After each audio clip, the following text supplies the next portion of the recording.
The Brother Battle, and The Bowl of Soup. Long ago, in a land of golden sand and bright blue skies, lived Isaac and his wife, Rebekah. They were happy, but their home was very quiet. For 20 long years, they waited and prayed for a child. Finally, God answered their prayers with a double surprise. Rebekah wasn't just having one baby, she was having twins. But inside her, it felt like a tiny wrestling match was happening every single day. Rebekah wondered why her stomach felt like a playground for grumpy grasshoppers. She asked God, "Why is this happening to me?" God told her something amazing. Her 2 sons would become 2 different nations. One would be stronger, but the older brother would eventually serve the younger one. The battle of the brothers had begun before they were even born. When the big day came, the first baby arrived, and he was a sight to see. He was red and covered in hair like a fuzzy little rug. They named him Esau, but wait, there was more. Right behind him came his brother, holding onto Esau's heel as if to say, "I'm not far behind." They named him Jacob. From the very first second, these 2 were as different as day and night. As the years flew by, Esau grew into a wild and rugged outdoorsman. He loved the smell of the forest and the thrill of the chase. With his trusty bow and sharp arrows, he would roam the fields hunting for deer and wild game. He was his father Isaac's favorite because Isaac loved the taste of the delicious meat Esau brought home. Jacob was nothing like his brother.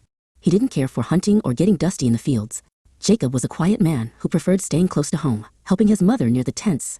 He was clever and thoughtful, and he spent a lot of time learning the art of cooking. Rebekah loved Jacob's gentle spirit and kept him close to her heart.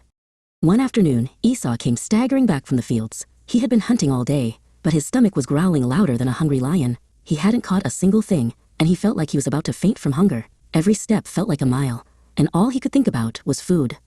Back at the camp, Jacob was busy making a special meal. He was simmering a thick, hearty stew made of red lentils. The steam rose from the pot, carrying a mouth-watering aroma that drifted across the camp. It smelled like garlic, onions, and warmth. It was the perfect meal for a long day.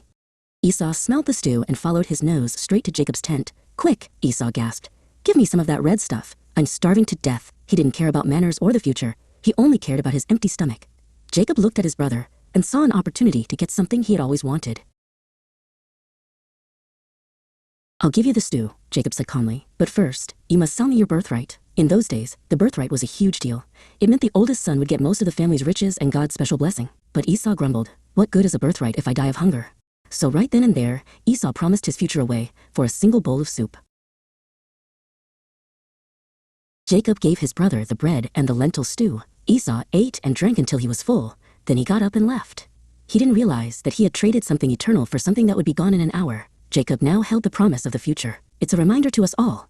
Don't trade God's big blessings for a quick snack.